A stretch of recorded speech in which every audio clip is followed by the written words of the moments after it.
Добро утро, секој утро. Како што кажав, продолжуваме почитувани понатаму со она што ние сакаме да зборуваме, а тоа е секогаш за нашите најмили, за дечињата, со оглед на тоа дека и вие ги споменавте, еве четврто оделенците и пето оделенците, дека не треба да одат во втора смена со оглед на тоа дека поготово во зимскиот период ние имаме темници, така, веќе се стемнува и поради тоа некои од нашите гледачи денеска спомена. Ги споменавме дечињата, тоа и со вас ќе зборуваме многу повеќе за нив. И добро утро и добре ни дојде за Љубомир Стојчевски, ко-сопственик и едукатор во школата за брзо читање и мудро учење Карпош. Добро утро, поздрав до сите гледачи. Драго ми е што сте дел денеска од Добро утро секој утро, затоа што јас, како велам, секогаш кога зборувам за дечињата ми е најубава тема, верувајте. Така ми се погоди оваа недела и изминатиот период исто така имавме тема за децата и сега повторно, меѓутоа за нешто друго. Веќе го имаме насловот на ТВ екраните, како децата да учат самостојно и ефикасно. Ние ќе зборуваме за тоа, секако, меѓутоа, ајде малку, ќе се осврнеме. Сме споменале, меѓутоа, секако е добро да се потсетиме за школата, од кога постои и едноставно прашање, зошто постои и зошто треба да постои. Школата постои веќе скоро 10 години на ниво на Балкан. Конкретно кај нас, ние започнавме во 2020, баш во ек на пандемијата, само што започна пандемијата. Целта на школата, да речеме, едноставна, да им дадеме на децата техники, да им дадеме вештини, што ќе им го олеснат учењето. Да бидат поефикасни во учењето, побрзо да може да совладуваат све, подобар успех нормално да постигнат, а да имаат помалку нервози и тие заедно со родителите, нели нормално. Така. Некако во поизминатите години многу поубави резултати се добива, беше начинот на учење сосема поинаков за разлика од денеска, каде што за жал те констатиравме и ние двајца низ разговор пред да започнеме вака официјално пред ТВ камерите, затоа што сепак за жал еве технологијата колку може да ни помогне во животот, тоа е неспорно, нели? Да. Меѓутоа може да одмогне. Затоа што кога станува збор за дечињата, тие се со телефоните во раце и им го одземат вниманието од отварање, да кажам, на книгата. Сега што правиме? Дали можеме ние да ги вратиме назад, да кажам, како во минатото време, да се отворат книги, да се читаат, или тоа ќе биде многу тешко? Не можеме и не би требало да им ја скратиме технологијата целосно, таа колку и да е нели негативна, сепак си има и позитивни страни и мора сите да сме во денешно време нели дигитално писмени. Па и ние сме, мора да признаваме. И ние сме секогаш со телефоните при рака, така е, зависни сме веќе од нив. Истото и кај децата. Не се децата криви, едноставно проблемот што се јавува е што телефоните ги прават да се помалку трпеливи во денешно време децата, тој фокус и концентрација им е намален и тоа е всушност да речам коренот на проблемот како настанува во однос на учењето и читањето општо. Особено кај помаливи деца од прво до трето оделение кои се уште во почетна фаза, нели почетници во читањето, кај нив затоа што е многу полесно, затоа што е многу полесно да се седне и нешто да се игра, едноставно многу помалку време во денот посветуваат на совладување на читањето. Целта наша е да ги направиме тие вежби и тие часови интересни за нив, за они да не чувствуваат дека некој на сила ги тера сега да читаат и пишуваат, туку всушност низ некаква условно кажано ајде игра, да ја кажеме, да го сработуваат она што треба да го сработат. Се бара она полесна варијанта, да кажам, или начин на... Да биде малце тоа и поинтерактивно и поинтересно за нив и подинамично во пократки вежби што се менуваат на 10 до 15 минути за да сепак работат, а да не се чувствуваат уморни потоа и така да дојде напредок. Да, затоа што во последно време многу уморни ни се чувствуваат ако напишеме една домашна задача. Да, погледнеме лекција од една страна и леле наставникот многу ни е. Да, а меѓутоа кажавме за технологијата, повторно ќе ја споменам сега. Исто така тука се поставува и прашањето таа се користи технологијата, меѓутоа на каков начин се користи? Затоа што и од телефоните ние можеме да се едуцираме и да читаме Википедија, Google и така натаму историја, сите информации ни се достапни. Меѓутоа прашањето е кај дечињата како тие ги користат и зашто најмногу ги користат, затоа што можеме да забележиме дека и игрите се оние на прво место кои што си ги имаат во своите телефони, па сето останато. Меѓутоа, сепак, еве, постои оваа школа. Дојдовте до идеја, сигурно од ова што го зборуваме и ние, како тие полесно да совладаат се и како брзо да читаат. На времето можам да се сетам дека ние имавме во училиштето надпревар во читање, не знам дали... Јас фатив, како генерација тој период нешто надпревар во читање кој кој најбрзо ќе чита. Тоа го имавме и ни мереа со читањето. Јас имав проблем со читање, а сега го ја работам таа работа, да. Меѓутоа се совладува со многу ако се има желба секако и со добар, да кажам, ментор, наставник, учител и така натаму. Што значи дека многу е важно вие и вашиот пристап кон дечињата. Сега ме интересира што значи дека следното прашање веќе го наметнувам. Кој е резултатот од сето ова и сите оние дечиња кои ја посетуваат вашата школа или училиште, да кажам? Морам да напоменам прво да разјасниме за гледачите, имаме две посебни програми, да кажем што ги работиме. Првата е почетна програма, да ја кажеме, тоа се први чекори во мудрото учење, што се работи со деца од прво до трето оделение, каде што се фокусираме да ги совладаме основните вештини во однос на читањето и пишувањето, да ја подобриме моториката на прстите за да имаат поубав ракопис и да не се заморуваат толку брзо во пишување, основни математички вежби и основни мемориски вежби и логика. И имаме напредна програма што ја работиме со деца од 4-то оделение па до 4-та година средна школа, кај што веќе разговараме за оние техники баш за брзо читање, што се наменети и за возрастни и нормално ефикасно ловење на информациите низ текстот, проследено заедно со други мемориски техники, соодветно презентацијски вештини и начин на учење на лекциите. Така. Во однос на маливе дечиња, индивидуален ни е пристапот, затоа што работиме во мали групи, секој дете си е свој карактер, па нормално некој дете сака повеќе пофалба, некој дете можеби сака во одреден момент да му се покаже нешто, некој сака самото да дојде до решението и сето тоа е така направено за да го постигнеме она што треба. Нас ни е најважно што родителите многу брзо успеваат да го приметат тој напредок кај децата, веројатно и во разговор со наставничките во училиште, соодветно и оние што ги следат децата секојдневно, и на тој начин доаѓаме до резултатот кај помалите за постепено во текот цела година работа да се постигне тоа да тие веќе немаат проблем, да немаат одбивност, што е многу важно, да имаат мотив самите да работат. А потоа, ако веќе мотивот го имаат и желбата, тогаш веќе и во училиште почнуваат се подобро да работат и веќе нема тука никакви пречки во однос на тоа. Пошто да ги искоментираме и фотографиите и начинот на кој што децата го совладуваат, да кажам, оној материјал или како што и насловот како да учат самостојно и ефикасно, учат на некаков начин, она што ние можеме да го погледнеме, што е ова што како дел од вашата програма во моментов го гледаме. Што го гледаме сега е начин на учење на песничка. Станува збор за една песничка залез. Најтешки ни беа песничките за учење. Мора на памет да се научи, треба да се најде римата и слично. Ова е еден начин како да се искористи она визуелна меморија што ја имаме, значи фотографска меморија сите ние, да ги нацртаме некои од клучните зборови во секој стих и на тој начин всушност преку цртежите многу полесно и побрзо да ја научиме песната. Така. Тој начин е како, да речам, десниот дел од нашиот мозок или десната хемисфера, визуелниот дел, како да го искористиме неговиот потенцијал. Тоа е всушност нешто поврзано со технологијата. Тој визуелен дел сака да гледа движење, да гледа простор и затоа всушност телефоните стануваат зависни за децата, затоа што цело време во игрите нешто мрда, скока и се случува. Така е. Пробуваме всушност тоа да го направиме да биде визуализирано, да бидат цртежи и на тој начин полесно да се учи.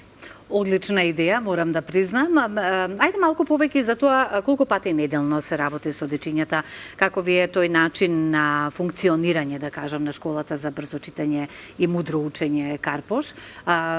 Пред да ми одговорите на прашањето, кога веќе го споменавме зборот мудрост, имаме ли ние интелигентни, мудри дечиња кои што даваат знаци дека утре во животот ќе бидат нешто што нам не е потребно во државата, нели, на високи функции, без разлика професии и така натаму. Апсолутно да, многу деца имаат огромен потенцијал. Работата е само како да допреме до нив и да ги мотивираме да они тоа го постигнат. Да, и конкретно нас ни помага што секогаш сме во мали групи, 6 до 8 деца максимум, и со поголемите деца, и со помалите деца, и тоа дозволува индивидуална работа и да нема толку хаос, да нема толку врева како што има обично во училишните клупи каде што се многу поголеми класовите. Така. И карактерот на детето кога ќе се научи, кога ќе можеме да воспоставиме некоја пријателска врска со нив и да ги мотивираме, потоа се лесно. Инаку работиме по еднаш неделно и со големите деца и со помалите. Помаливе доаѓаат по 90 минути, значи саат и половина со еден одмор, по големите доаѓаат по 2 часа. Така. Љубомир како се најде во сета оваа приказна и од каде желбата за едукатор, еве да бидеме блиско до дечињата, за да ги на некој начин и едуцираме, меѓутоа многу треба мотивација да ги мотивираме, поготово нели како што споменавме од многу причини во последно време. Да. Интересна приказна беше нашиот почеток, заедно со мојата сопруга Викторија, која е косопственик во школата и веќе била кај вас во емисија во некој претходен наврат. Случајно видовме реклама дека школата за брзо читање и мудро учење, која е со седиште во Белград, сака да се прошири во Македонија. Отидовме на инфочас за да се запознаеме со луѓето, да видиме нели за што станува збор. И кога сето тоа го дознавме, знаејќи ги нели сите овие проблеми со кои децата и родителите се соочуваат секојдневно во училиште, решивме дека ова е нешто што навистина вреди да се почне, затоа што би дало резултати, би смениле на подобро многу работи. Така и започнавме пред 5 години веќе скоро, во 2020 година. И ги имаме резултатите, во Карпош, и веќе повеќе од 400-500 деца дошле кај нас во секоја година, има се поголем интерес и она што е најважно, нели, е што децата се задоволни, родителите се задоволни и тоа се гледа во нивните резултати во училиште. Тоа е најважното нешто, затоа и ги испраќаме или би ги испратиле еве кај вас. Ќе ве прашам на крај за тоа како треба да се профункционира за да се дојде до вас и на каков начин, меѓутоа ме интересира следно. Еве кај вас доаѓаат дечињата. Веќе знаете дека тие се на училиште и имавме разговор, па би сакала да се надоврзам како што кажав оваа недела за дечињата. Наставник кој исто така е во образованието кажува дека исто работејќи и на други програми, забележува дека кај дечињата има дупки, така да се изразам, во начинот на кој што тие учат или наставникот им ја пренесува програмата и материјалот. Со оглед на тоа дека споменавме поголема гужва во училиште, повеќе дечиња, но тоа не значи дека наставникот не треба да посвети внимание за секој од нив. Што ни фали најмногу во образованието, ми е следното прашање, според тоа што вие го гледате, затоа што ги знаете пропустите? Тоа е многу комплексно прашање, би рекол. Верувам, меѓутоа еве некој конкретен одговор. Да, според нас мислиме дека се преголеми класовите од 30 на деца во оваа најмала возраст, прво, второ, трето деление. Така бројката значи на дечиња. Да, колку и да се еден или два наставници, наставнички заедно со децата. Да се редуцира, треба? Едноставно тоа е голема бројка, тоа се дечиња што не се навикнати на училишните клупи, доаѓаат од градинка или некој бил со баба и дедо постојано, немаат навика да седат, да слушаат внимателно. И тешко е за наставникот од ден во ден колку и да се труди, да не ги бранам сега нормално, ама сепак е тешко за нив во таква ситуација. Подобро, вие сте во таа професија и најдобро знаете да ми одговорите. Во таква ситуација да работат во тие големи групи, големи класови. До негде може и да се, еве сега, ако веќе нели навлегуваме во темата, можеби и материјалот е пребрз. Знаете, сега во минатото се сеќавате, ние тргнувавме на 7 години во училиште. Да. Сега децата тргнуваат на 6 години во училиште, некои на 5 и пол. Многу ми е жал што тргнуваат на толку малецки нозе во училишни клупи. Мислам дека се премали. Стресно е за нив. Психички и емотивно се уште можеби незрели за нешто такво. Сите мајки се радуваат за прводеленците, јас не се радував. Затоа што имаше 6 годинки. Да. И ми беше некако стресно. Знае да биде многу стресен за нив и некој 3 месеци разлика кај дечиња што се 6 или 6 години 3 месеци може многу да направи и они се во ист клас. Сега тоа сакав исто да ве прашам, да. Значи таа возраст е се уште мали. Од искуство свое, кое што го споменав сега, затоа што, еве, моето дете е најмалиот, да кажам, во оделението. Сите полнат сега веќе 13 години, ние ќе наполниме таму некаде кон крајот на годината. Токму тоа и сакав да го прашам, сигурно дека и други мајки исто ќе се имаат со мене некоја заедничка, да кажам, нешто ние слично. Со годинчињата, кај дечињата, колку еве се забележува разликата, затоа што јас имав моменти каде што и со зборувајќи со наставничките, учителките, да кажам, се уште постаро за мене учителките, кои велеа дека сепак може да има голема разлика кога се работи дури и за неколку месеци во совладувањето на материјалот и да малку доцни од останатите во оделение. Но затоа сте вие тука. Да, они ги прецепираат сите нели како на иста возраст, всушност може да има дури 9 месеци разлика меѓу деца што тргнале во ис класи. Тие 9 месеци се гледаат не само во нели оние вештини читање, пишување, туку тоа ќе биде и во однос на моториката, развој на мозокот, све. И така се случува понатака ако дете биде запоставено помалку во училиште, во смисла работат со подобрите деца, пошто така полесно им оди на наставниците, и така се јавуваат тие дупки кај што некој дете нешто совладало, нешто му останало, можеби нели несовладано, па потоа новото оделение нема време да се повторува, се оди напред, конкретно ете второ оделение со ракописни букви, со латинични букви, веќе настанува хаос за децата. Да напоменеме, нели, сегашните второ оделенци се како прво оделенци што сме биле ние во минатото и некако е пренатрупан можеби тој материјал во тие први година-две, се протрчува низ него и многу деца се наоѓаат со Добро што ја споменавме оваа тема, за да не се грижат мајките кои што имаат помали дечиња во оделението неколку месеци, а ако од другите имаат отстапки во учењето. Меѓутоа, како што кажав, затоа вие сте тука како школата за брзо учење и како дечињата еве да го совладаат тој материјал. Кажавме дека има резултати, доколку нешто пропуштивме, а е важно да се спомене, секако сте тука па да ги искористиме последната минута. Да напоменам само дека ние сме школата нели во Карпош, во Скопје има уште две школи соодветно, истата програма што работат и нормално да ги спомнам и колегите од другите градови, значи школата е веќе расширена практично низ цела Македонија. Браво. Има школа во Охрид, има школа во Куманово, школа во Кочани, школа во Прилеп и мислам дека од оваа година школа и во Велес се отвара, така да и за гледачите нели од другите градови што гледаат слободно можат да побараат на Facebook школа за брзо читање и мудро учење и соодветно за нивниот град да дознаат информации и можеби за тоа и пристап до вас или како да ве исконтактираат и да допра до вас.